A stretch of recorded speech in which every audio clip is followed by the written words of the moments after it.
practical sigil magic. And the reason why this is part of the second month is because it's simple. And I've just done my first sigil, so I'll just recite some notes that I've made. So sigil means seal, and it's from the word sigillum. Now, we see sigils all the time. Companies use sigils. Corporations, which companies? The occult, you know, the symbolism that we see on a regular basis. It's basically programming to have an effect on an unconscious level. Okay, and that's why there's a lot of symbolism in the mainstream, etc., etc. But I don't want to go off on a tangent, which is what you know that I do. But basically, sigil means seal, and it helps to bring your dreams and goals into reality. And it also gives you a focus to set a clear intention. Many of us, we're kind of wishy-washy with our intentions. We're like, well, you know, I'd like to do this, and I'd like to be successful, but we have these blocks. And this is something that the law of attraction doesn't actually teach us. So in order for us to manifest what we want from life, we've got to forget about it. We've got to have the imprint on our unconscious mind and then forget about it. But I think what's easy to do is to keep replaying those desires. You know, let's say, I don't know, want more money. I want more money, want more money, want more money. And yes, it can bring it, but it's not really doing something on the unconscious, because what happens is the conscious mind puts those limiting beliefs in the way of the unconscious mind. So the purpose of sigil magic is to create a design that is personal to you, that you can memorize, you can meditate on, and then you forget about it. And then eventually you will destroy it. So yes, I've talked about the conscious mind putting blocks up. It's like having the devil and the angel on our shoulders. You know, you've got the angel saying, yeah, go for it, go for your dreams. And you've got the devil, little niggling doubts, the traumas, the shadow work that we are required to do in order to overcome these limiting beliefs that we have. And it was actually a chap called Austin Osman Spare, who was an artist and who actually worked with Aleister Crowley, but he created practical sigil magic. So basically what it is you state something, you write something down that you desire. So let's use the line, I am amazing. Okay, so again, so if you lack self-confidence, you can write the line, I am amazing, and then you create a sigil out of those letters. But the key is you write it in capital letters for starters, and then you only use one letter. So if there are repetitive letters within the sentence, you take out the repeating letters. So you're only left with one letter, and then you create a sigil. So I will just show you here. So I did one today. I am very creative. I took out all the repetitive letters, and this wasn't my final sigil because, again, I think I've mentioned this in one of my other videos.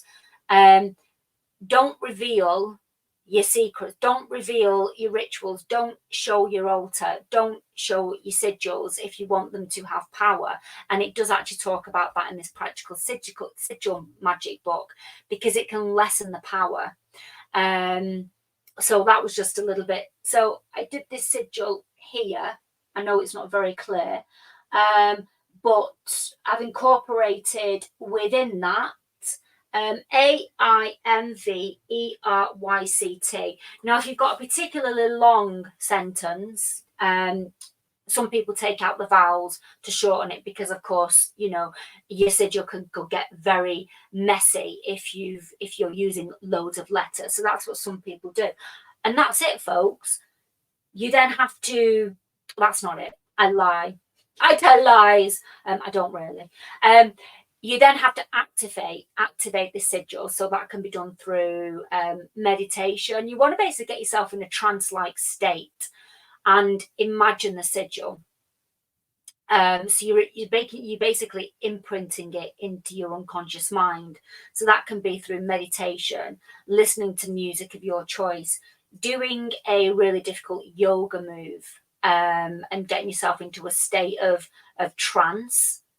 And then once you can no longer do that move, poof, that is then in the ether. The sigil's in the ether. Sex, masturbation. So it's said that at the point of climax is to look at the sigil. And there are others. Those are just a brief, a few that I've learned about. And also, and then when you want to, I can't remember the word, but basically you then leave it for a bit, you forget about it, you put it in a drawer, in a book. I put mine in a book. You forget about it. You forget about the mantra, the sentence, and you forget about the sigil. And then when you're ready, you can then send it into the ether through burning it, burying it, so basically destroying it. So if you're very creative, it's an amazing start to doing magic and manifesting what you want from life. And it's not a case of, from my understanding, it's not a case of believing it because you're putting it into the unconscious mind. You know, the unconscious works on a different level than the conscious mind. But I'm not going to go into all of that again. I've been going into some really deep stuff about mysticism and etc. But I do just want to say I am getting involved with tarot on a daily basis. I pull 2 cards on a daily basis. I've bought a couple of books, well, 1 book, and I'm doing a free tarot course. Now the free tarot course is right on my street because the guy, he's an occultist, he's a mystic, and he uses the Kabbalah. So a lot of tarot readings that you know, when you're researching about tarot and trying to find the meanings, it's at a very surface level. You know, that is what one would call divinity. So yes, it's useful, but I want to get to the deep meaning of the tarot, the esoteric meaning of the tarot, because you know I don't do things by halves. Let's face it. So again, it's solidifying my knowledge on the tree of life, Kabbalah, loving it all. I revisited the book Transcendental Magic, a book that I bought months ago, picked it up, couldn't make head and tail of it, and I started understanding it. You know, the saying goes, when the student's ready, the teacher will appear. So so this is why this Joe Monty alone has appeared, because I've started doing the tarot, but I wanted to go deeper. He's deeper. One thing I just want to say, what I've picked up on with the transcendental magic, which kind of blew my mind a little bit. So we've got the unity, which is the one. So basically, something is created out of nothing. So then one asks the question, how is something created out of nothing? Right. And that's where the tarot comes in. Fire, basically, the element of fire. That's the initiation of the creative process. Right. And again, you know, I can't explain it to you because I haven't got the answer yet of how something's created out of nothing, if there is actually an answer. But that nothingness is God, cosmic, the cosmic universe, whatever name you want to attach to it. That's the unity. Then you have the creation from unity, which then creates the duad, which is duality. But what Elias Levi is saying is that duality doesn't really exist. And again, I'm paraphrasing here. I'd have to find the point in the book with what he actually does say. And I'm simplifying it. But what he actually says is duality doesn't exist because in order for duality to exist, there has to be a third party. an observer. That blew my mind. I was like, wow, yeah, there does. You know, if there's a man looking at a dog, there's two. But in order for that duality to be experienced, there has to be an observer, which makes the triad, which is third. I just wanted to, because it blew my mind. I was like, wow, that's amazing. I'm going to leave it there, folks. I hope you've enjoyed and got some value from this video. I have actually started a Patreon account because, as you know, I enjoy writing and I've got a blog.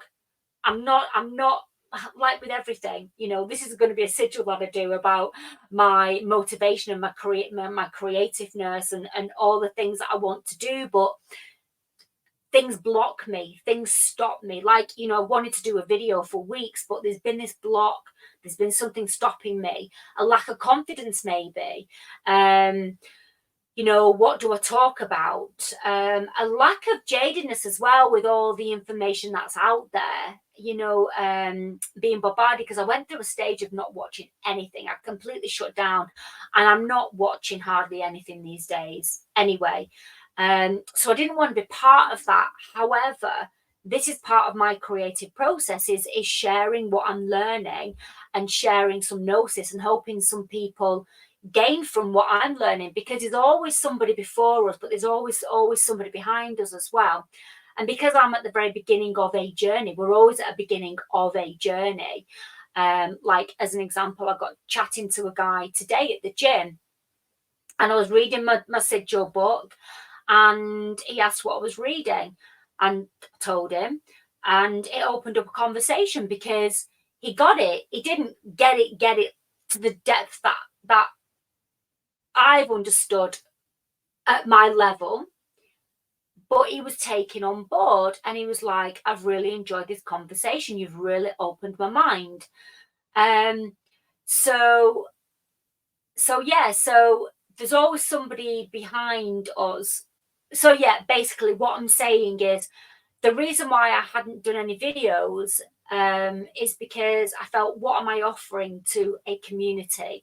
You know, there's so many people beyond me with a lot more experience. Oh, and apparently I've been mentioned by a couple of guys at the gym as well, you know, the witch. She's reading and she's learning witch stuff because somebody asked me the other day what I was reading, and I was reading the Transcendental Magic book, and I just kind of like brushed him off because I didn't want to fry his mind or make him scared of me or something. But anyway, I hope you've enjoyed this video, guys, and I shall speak to you when I speak to you next. Oh, the sun is shining, which is a rarity as well in the UK. Bye.